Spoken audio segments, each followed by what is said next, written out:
অবশেষে আইপিএল এর ট্রফি এখন বিরাট কোহলির হাতে। কোহলিকে আইপিএল ট্রফি জেতাতে সবচেয়ে বড় ভূমিকা রেখেছেন বাঁহাতি স্পিনার কুণাল পান্ডিয়া।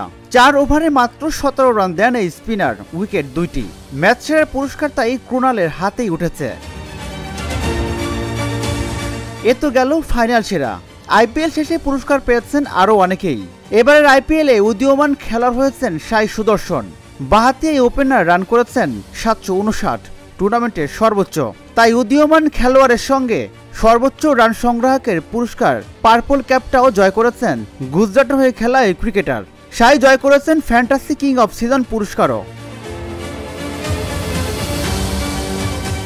টুর্নামেন্টের সুপার স্ট্রাইকার হয়েছেন 14 বছর বয়সী ক্রিকেটার বৈভব সূর্যবংশী। মাত্র 7 ম্যাচ খেলায় এই ক্রিকেটার রান করেছেন 252, স্ট্রাইক রেট 206.55।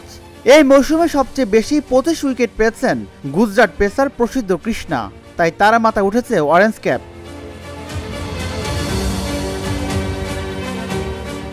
সর্বোচ্চ ছক্কা এসেছে নিকোলাস পুরানো ব্যাট থেকে 40টি।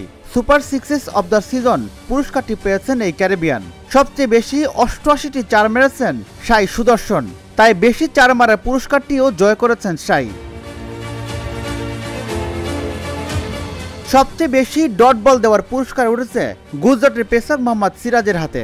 সেরা ক্যাচের পুরস্কারটি প্রত্যাশিতভাবেই কামিন্ডু ম্যান্ডিস জয় করেছেন। চেন্নাইয়ের বিপক্ষে ম্যাচে ব্রেভিসের শট লং অফে দাঁড়িয়ে দারুণ দক্ষতায় লুফেনান মেন্ডিস।